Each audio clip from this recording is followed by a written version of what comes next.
The marble floors of the federal courthouse in Chicago were cold, but not as cold as the silence that had just fallen over courtroom 402. Lucas Bennett dipped his mop into the gray, soapy water, wrung it out with practiced, calloused hands, and continued his rhythm near the back wall. Swish, swish, step. To the world, Lucas was furniture. He was the maintenance staff, a 32-year-old man in a blue jumpsuit with a name tag that was slightly crooked. He had messy dark hair, tired eyes that held the weight of too many sleepless nights, and a posture that apologized for taking up space. But Lucas was listening. He had been listening for 3 weeks. At the defense table sat Elena Vance. At 29, she was the youngest female CEO in the energy sector, the founder of Lumina Dynamics. She was beautiful, with sharp features and piercing green eyes, though today those eyes were red-rimmed. She wore a white suit that looked like armor, but her armor was cracking. Your Honor, the lead attorney for Elena's defense team, a slick man named Gavin Sterling, stood up. He checked his Rolex, a watch that cost more than Lucas made in 5 years. Due to irreconcilable ethical conflicts that have come to light this morning, my firm must move to withdraw as counsel for Ms. Vance immediately. The courtroom gasped. The press gallery, packed like sardines, erupted in whispers. Judge Harold Thorne, a man with eyebrows like thunderclouds, slammed his gavel. Mr. Sterling, we are 10 minutes from opening statements in a federal corporate espionage trial. You cannot just walk out. We have no choice, Your Honor, Sterling said, refusing to look at Elena. He signaled to his team. For other lawyers began packing their briefcases. We cannot represent a client who we believe has withheld critical evidence. It was a lie. Lucas stopped mopping. He knew it was a lie because he cleaned Sterling's office trash at night. He knew exactly who Sterling had been emailing. Elena stood up, her hands trembling on the table. This is a setup. You're leaving me defenseless. Ms. Vance, sit down. The judge barked, though his voice wasn't unkind. He looked at Sterling with disgust. Motion granted. But God help you, counselor. Sterling and his team fled the room like rats abandoning a sinking ship. Elena was left alone at the massive mahogany table. The empty chairs around her felt like a death sentence. Across the aisle, the prosecution team, representing the massive conglomerate Titan Energy, smirked. Their lead shark, Marcus Kane, looked at Elena like she was a meal. Ms. Vance, Judge Thorne sighed, rubbing his temples. Do you have substitute counsel? Elena looked around wildly. The cameras were flashing. The humiliation was physical, a crushing weight on her chest. No, Your Honor. I don't. Then I must grant a continuance, or you represent yourself, Thorne said. I object to a continuance. Marcus Kane stood up, buttoning his sheer black jacket. The defendant is stalling. She stole Titan Energy's quantum battery schematics. Delaying this trial hurts my client's stock value every hour. We proceed today. The judge hesitated. The pressure was immense. Elena looked small. She looked like a little girl lost in a storm. Lucas gripped the handle of his mop. He thought of his apartment in the basement of a Queens row house. He thought of his 6-year-old daughter, Lily, who was currently at school wearing sneakers with holes in the toes because he couldn't afford new ones yet. He thought of the promise he made when he buried his wife 3 years ago. Keep your head down. Stay safe. Raise our girl. But then he saw Elena wipe a single tear from her cheek, trying to hide it from the cameras. It triggered a memory.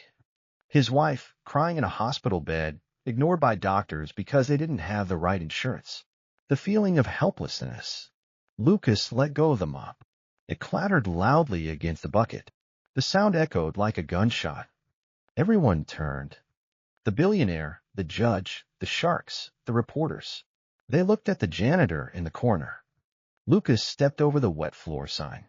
He walked down the center aisle. His work boots squeaked, but his stride was different now. The slouch was gone. I will represent her, Lucas said. His voice was rasping from disuse, but it carried to the back of the room. Marcus Kane laughed. A cruel barking sound. Is this a joke? Bailiff, remove the janitor. Excuse me. Judge Thorne peered over his glasses. Lucas didn't stop until he reached the gate. He looked at Elena. She stared at him, confused, terrified. I said, I will represent the defendant, Lucas repeated, louder this time. Young man, Judge Thorne said, his patience wearing thin. You are interfering with a federal proceeding. Step back before I hold you in contempt. Lucas reached into the breast pocket of his stained blue uniform. He pulled out a worn, cracked leather wallet. From behind a picture of a smiling little girl with missing front teeth, he slid out a laminated card. He walked up to the bench and placed it gently on the judge's dais. Lucas Bennett, Lucas said clearly. Admitted to the Illinois bar 7 years ago. Graduated first in class, University of Chicago Law. Former senior associate at Pearson Hardman. My license is active. The silence that followed was absolute. Judge Thorne picked up the card. He looked at it. He looked at the computer screen, typing in the bar number. His eyes widened. Mr. Bennett, the judge murmured. The Wolf of State Street. You haven't practiced in 3 years. I've been on sabbatical, Lucas said calmly. This is ridiculous, Kane shouted. He pushes a mop. He's a janitor. Lucas turned to Kane. The look in Lucas's eyes wasn't the look of a servant. It was the look of a predator who had been hibernating. And you are Marcus Kane. You settled the Dunn class action for pennies on the dollar to hide your client's toxic dumping. I know your playbook, Marcus. You like to bully. But you can't bully me. Lucas turned to Elena. Ms. Vance, I know you don't know me. I know I look like this. But I've listened to every motion, every lie they've told about you. I know you're innocent. If you trust me, I can win this. Elena looked at the man. His hands were rough, red from chemicals. His uniform smelled of lemon cleaner. But his eyes, they were steady. They were the first safe harbor she had seen in months. She looked at the empty chairs where her high-priced lawyers had sat. Then she looked at the janitor. I consent, Elena whispered. Then louder. I consent, Your Honor. Mr. Bennett is my lawyer. Judge Thorne banged the gavel. We reconvene in 72 hours. Mr. Bennett, get a suit. You have work to do. The ride from the courthouse was suffocating. Elena had practically dragged Lucas into her limousine to escape the mob of reporters. Now they sat in the back of the black SUV. Elena was on one side, Lucas on the other, still in his jumpsuit. Why? Elena asked finally, breaking the silence. Lucas looked out the window at the rain streaking the glass. Because they were going to slaughter you. And I hate bullies. You were the Wolf of State Street, Elena said, scrolling on her phone. I just looked you up. You were a legend. Then you vanished 3 years ago. Why? My wife, Lucas said abruptly. The temperature in the car seemed to drop. She got sick. I needed to be there. Then she passed, and I was left with a 3-year-old girl and a mountain of medical debt. The law required 80-hour weeks.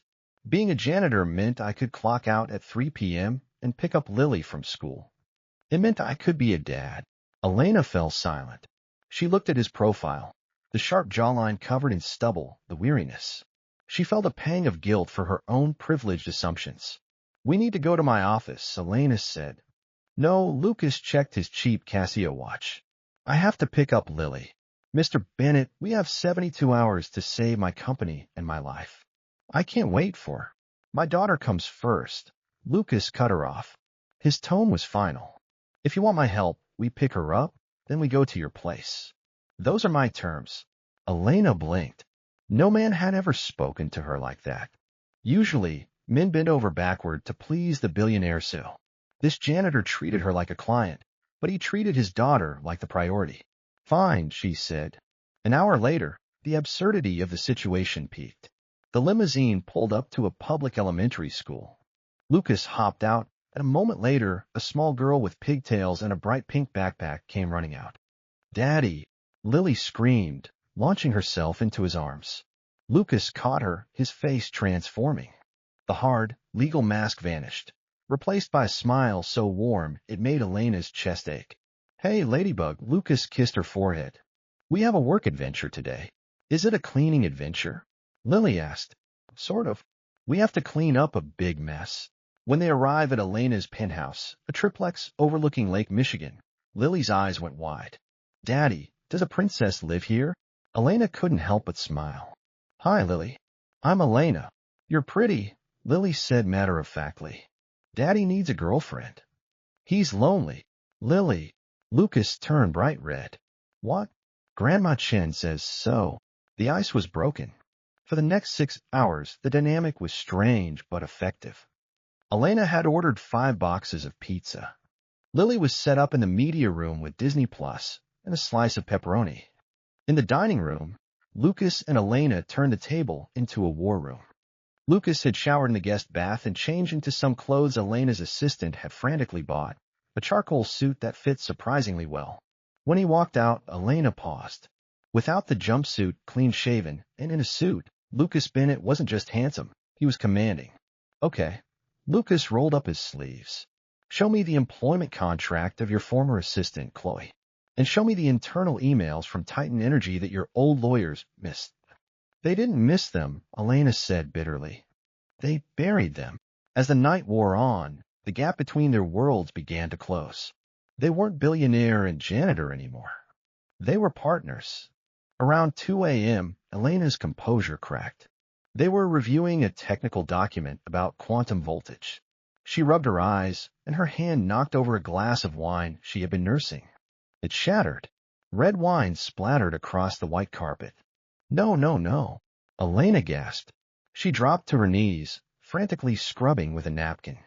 It's ruined. Everything is ruined. I'm going to lose the company. I'm going to jail. She started to hyperventilate. It wasn't about the wine. It was the pressure of the world trying to crush her. Strong hands gently grabbed her wrists. Elena, breathe. Lucas was kneeling in front of her. He didn't look at the stain. He looked at her. I can't, she sobbed. Everyone leaves.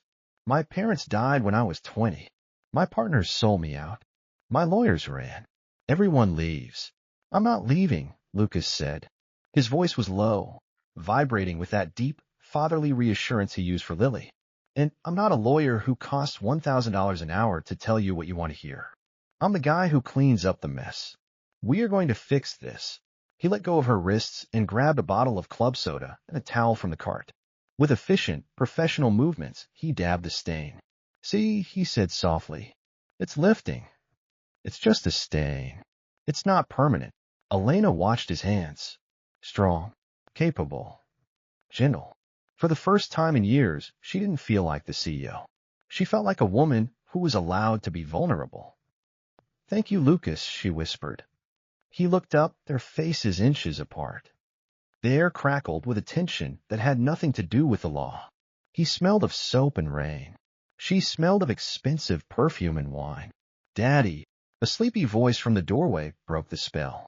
Lily was rubbing her eyes, holding a stuffed bear. I had a bad dream. Lucas stood up instantly, the dad mode engaging. He went to her, scooped her up. I've got you, Buck. I've got you. Elena watched them, a strange longing filling her heart. She realized that Lucas Bennett was richer than she would ever be. The next 48 hours were a blur of caffeine and strategy. Lucas found the smoking gun. It was in the metadata of the stolen files. The timestamp showed the files were accessed after Elena had allegedly stolen them from an IP address located inside Titan Energy's headquarters. They didn't just frame you, Lucas said, pointing at the screen. They planted the files on your server to trigger the DOJ investigation. It's a Trojan horse. But just as they were high-fiving, Lucas's phone buzzed. It was a text message. Unknown number. Lucas opened it. His blood ran cold. It was a photo of Lily. She was on the playground at school, taken through a chain-link fence. The text read, You're a good father, Mr. Bennett. Don't make Lily an orphan. Drop the case. Lucas dropped the phone. He staggered back against the wall, his face ashen. Lucas. Elena asked, alarmed. What is it? He showed her the phone. Elena gasped. Oh my God. We have to call the police. No, Lucas said, his voice shaking. Police take reports. These people, Titan Energy, they have mercenaries. If I keep going, they hurt her. He grabbed his jacket. I'm sorry, Elena. I can't risk her. Lucas, wait. Elena grabbed his arm. If you walk away, they win. And they won't stop. Once they know they can control you, they own you forever. She is 6 years old. Lucas shouted, the fear making him aggressive. She is all I have. I promised Sarah I would keep her safe. And what kind of world is she growing up in? Elena challenged him, tears in her eyes. A world where bad men win because good men are afraid. I will hire private security. The best. Navy SEALs. They will surround your apartment. Lily will be safer than the president. But please, don't let them break you. Lucas looked at the photo of his daughter. He remembered the nights he spent cleaning the floors of men like Marcus Kane. Men who laughed at him. Men who thought they were gods because they had money. If he ran now, he was just a janitor forever. If he ran now, he was teaching Lily that fear dictates right and wrong. Get the security, Lucas growled. Get them now. And give me a fresh pot of coffee. I'm going to burn them to the ground. Thursday morning. The courtroom was packed. The atmosphere was electric. Marcus Kane stood up looking smug. He had heard rumors that the janitor had been threatened. He expected a withdrawal. Is the defense ready? Judge Thorne asked. Lucas stood up. He buttoned his jacket. He didn't look tired anymore. He looked dangerous. The defense is ready, Your Honor. The trial began. Kane called his expert witness, Dr. Eris Thorne, no relation to the judge, a pompous scientist who claimed Elena's technology was identical to Titan's. So Kane smirked. It is your professional opinion that Ms. Vance copied the code? Undoubtedly, Dr. Thorne said. It's a carbon copy. Your witness, Kane said, sitting down. Lucas walked to the podium. He didn't bring notes. He had the entire case file memorized. Dr. Thorne, Lucas began politely. You have a PhD in quantum physics from MIT, correct? I do. And you are paid $500 an hour for your testimony? My expertise is valuable. Indeed. Dr. Thorne, can you explain to the jury what variable flux capacitor decay is? Dr. Thorne rolled his eyes. It is the rate at which energy dissipates from the quantum storage unit. And in Titan Energy's schematic, what is that rate? It is negligible. Less than 1%. And in Ms. Vance's schematic, the same. As I said, it's a copy. Lucas smiled. It was a cold smile. That's interesting. Because variable flux capacitor decay doesn't exist. I made it up. The courtroom went dead silent. Excuse me, dear. Thorne stammered. I inserted that phrase into the document I provided to the prosecution during discovery yesterday, Lucas said, turning to the jury. A trap document. If you had actually analyzed Ms. Vance's original technology, you wouldn't have found that term. The only place that term exists is in the fake file I let you steal. Objection! Kane screamed, jumping up. He is tricking the witness. I am proving the witness is a fraud who didn't analyze the tech. Lucas roared back. He just parroted whatever Titan Energy told him to say. Judge Thorne looked at the witness, who was sweating profusely. Dr. Thorne, did you independently verify the schematics? I relied on the summaries provided by. Perjury, Lucas said simply. That's a felony, doctor. The jury was whispering. Elena watched Lucas with awe. He wasn't just a lawyer. He was a gladiator. The trial went late. By the time they left, it was dark. Because of the threat, Elena insisted Lucas and Lily stay at the penthouse. Lily was already there, guarded by two massive men named Tiny and Rock, watching Frozen for the 10th time. Lucas and Elena entered the penthouse, exhausted but exhilarated. You were amazing, Elena said, pouring 2 glasses of whiskey. The look on Kane's face. We haven't won yet, Lucas warned, loosening his tie. Kane is desperate. Desperate men do stupid things. Suddenly, the lights in the penthouse cut out. Stayed down. Lucas tackled Elena onto the plush sofa, just as the glass of the balcony door shattered. Men in black tactical gear swung in from the roof ropes. Lily! Lucas screamed. He scrambled on all fours toward the media room. He was a janitor. He wasn't a fighter. But he was a father. One of the intruders blocked his path, raising a baton. Lucas didn't think. He grabbed a heavy marble bust from a side table and swung it with all the force of 15 years of scrubbing floors. Crack. The intruder went down. Daddy! Lily screamed from the other room. Lucas sprinted. He found Tiny, the bodyguard, wrestling 2 men. Lucas grabbed a fire extinguisher from the hallway wall. He knew exactly where safety equipment was located in every building, and blasted one attacker in the face with a chemical foam, then swung the heavy canister into the man's gut. He grabbed Lily, shielding her small body with his own. "Get to the panic room," Elena shouted, grabbing Lucas's arm. They ran. A hallway. Heavy steel door. They tumbled inside just as bullets sparked against the frame. Lucas slammed the door and spun the lock. Silence. Heavy breathing. The panic room was small, lined with monitors. Lily was crying, burying her face in Lucas's chest. Shoo, it's okay, baby. It's just a game, remember? A loud game. Lucas rocked her, though his own heart was hammering like a bird against his ribs. Elena was at the computer console. Her hands were shaking. They cut the hard lines. Cell jammers. We can't call out. They're coming for the servers, Lucas realized. The evidence. They can have it, Elena said. I don't care. I just want us to live. No, Lucas looked at the monitors showing the men outside trying to drill the lock. If they get the evidence, they kill us anyway to tie up loose ends. We have to upload it. Now. Upload where? We have no internet. Lucas looked around the small room. He saw a ventilation duct near the ceiling. The building has a secondary emergency Wi-Fi for the fire systems, Lucas said. I know because I read the building schematics when I checked the fire extinguishers last month. The router is in the ceiling of the hallway. We can't go out there. I don't have to go out. I just need to get this wire. He ripped an Ethernet cable from a wall, closer to the vent. Lucas climbed onto a chair. He used his belt buckle to unscrew the vent cover. He was a handyman. He knew how buildings breathed. He fished the cable up, splicing it with a pocket knife he kept on his keychain, tapping into the emergency repeater line running through the ductwork. Come on. The computer screen flickered. Connection established. Emergency signal. Send it, Lucas yelled. Elena hit send. The files, the emails, the fake expert testimony, the proof of the break-in, went to the FBI, the New York Times, and Judge Thorne's personal email. Outside, the drilling stopped. Sirens wailed in the distance. Real police. FBI. The intruders knew the game was up. They fled. In the silence of the panic room, Elena slumped against the wall. Lucas slid down next to her, Lily asleep in his lap. Elena reached out and took Lucas's hand.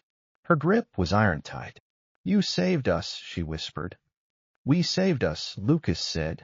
He looked at her, exhausted, bruised, and felt a surge of emotion that wasn't just adrenaline. He leaned his head back against the wall, his shoulder touching hers. 3 days later, the verdict was a formality. With the leaked evidence, Titan Energy's stock crashed. Marcus Kane was arrested for conspiracy and obstruction of justice. The CEO of Titan was indicted. Elena Vance was cleared of all charges. Outside the courthouse, the sun was shining. It felt like spring. Elena stood on the steps, reporters clamoring for a quote. But she pushed through them to get to the man standing by the curb, holding a little girl's hand. Lucas was back in his cheap suit, looking uncomfortable with the attention. Lucas, Elena said, breathless.